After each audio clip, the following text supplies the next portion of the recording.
नमस्कार, मैं अभिषेक उपाध्याय। आप देख रहे हैं टॉप सीक्रेट। प्रभात पांडे के बारे में आप सबने सुना होगा। प्रभात पांडे इस समय चर्चा में है। वो लड़का जो कांग्रेस के विरोध प्रदर्शन में हिस्सा लेने के लिए लखनऊ स्थित कांग्रेस कार्यालय पहुंचा था। कांग्रेस के इसी प्रदर्शन में प्रभात पांडे पहुंचा था और उसके बाद इसी कांग्रेस के दफ्तर के कमरा नंबर 30 में प्रभात पांडे अचेत पाया गया। उसे जब सिविल अस्पताल ले जाया गया तो डॉक्टरों ने उसे ब्रॉड डेड यानी कि मरा हुआ घोषित कर दिया। प्रभात पांडे की जान जा चुकी थी और कांग्रेस दफ्तर में ही यह माना जा रहा है प्रभात पांडे नहीं रहा था। अब सवाल है कि आखिर कांग्रेस दफ्तर के उस रूम नंबर 30 में क्या हुआ था। सोर्सेस के मुताबिक कुछ अहम जानकारियां निकल करके सामने आई हैं। अभी तक के इन्वेस्टिगेशन में यूपी पुलिस ने बाकायदा एक एसआईटी बना दी। एसआईटी इस मामले की जांच कर रही है। करीब 20 लोगों से पूछताछ की जानी है, उनके बयान लिए जाने हैं। 6 लोगों के बयान लिए जा चुके हैं। इसमें कांग्रेस के जो कार्यालय इंचार्ज द्वारका शुक्ला, उनका भी बयान लिया गया और कांग्रेस के प्रदेश अध्यक्ष अजय राय का बयान सोमवार को लिया जाएगा। मगर हम आपको सोर्सेस के मुताबिक जानकारी दे रहे हैं कि अभी तक क्या ऐसी बातें हैं जो पुलिस को पता चली हैं और जो बेहद ही चौंकाने वाली हैं और जो बता रही हैं कि ये मामला एक बड़े रहस्य की ओर इशारा कर रहा है। पहली बात यह है कि प्रभात पांडे पहुंचा कैसे था, क्योंकि प्रभात पांडे के चाचा मनीष पांडे ने साफ कहा है कि वो यहाँ पर पीजी में रह कर के तैयारी कर रहा था। इस प्रदर्शन में जाने की कहीं कोई बात नहीं थी, ना ऐसा कोई इरादा ही था, ना किसी को इस बात की जानकारी ही थी। तो किसका फ़ोन कॉल था जिसके चलते प्रभात पांडे कांग्रेस दफ्तर पहुंचा।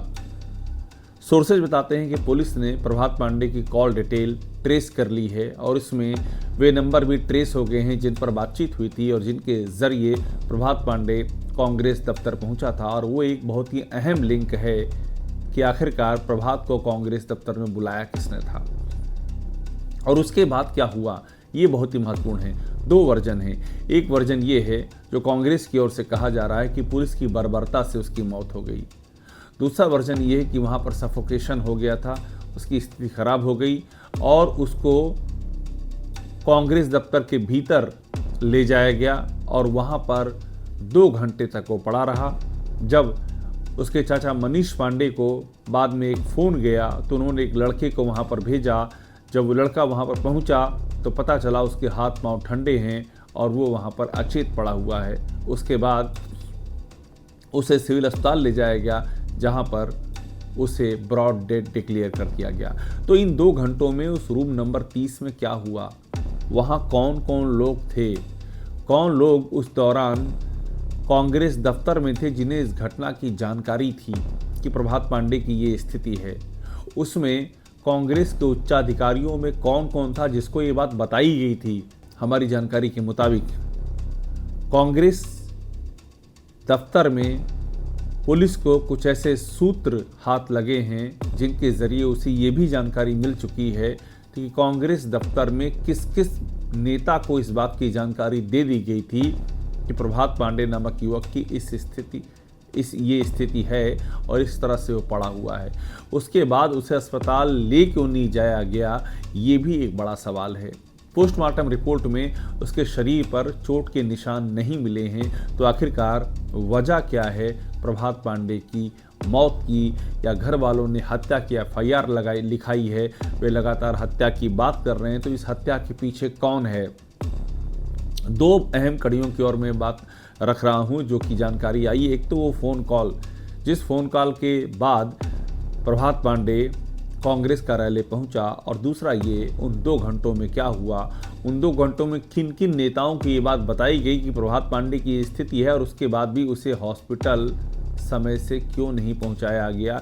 ये 2 कड़ियाँ हमारी जानकारी के मुताबिक लखनऊ पुलिस ने आपस में कनेक्ट कर ली हैं और अब नेताओं के बयान लिए जा रहे हैं। बयान के बाद इन्हीं 2 कड़ियों को और भी ज़्यादा मजबूती से आइडेंटिफाई किया जाएगा और उसके बाद पुलिस इस मामले का खुलासा कर देगी। एसआईटी इस कहानी को और इसके पीछे की सच्चाई को सामने रख देगी। लेकिन ये सवाल अपनी जगह कायम है कि उन 2 घंटों में कांग्रेस के कमरा नंबर 30 में ऐसा क्या हुआ था, और जो पुलिस को सुराग मिले हैं वो किस बात का इशारा करते हैं। क्या कोई बहुत बड़ा खुलासा होने वाला है? टॉप सीक्रेट को देखते रहिए। इस मामले से जुड़ी सारी अहम जानकारियाँ हम आपके सामने रखते रहेंगे।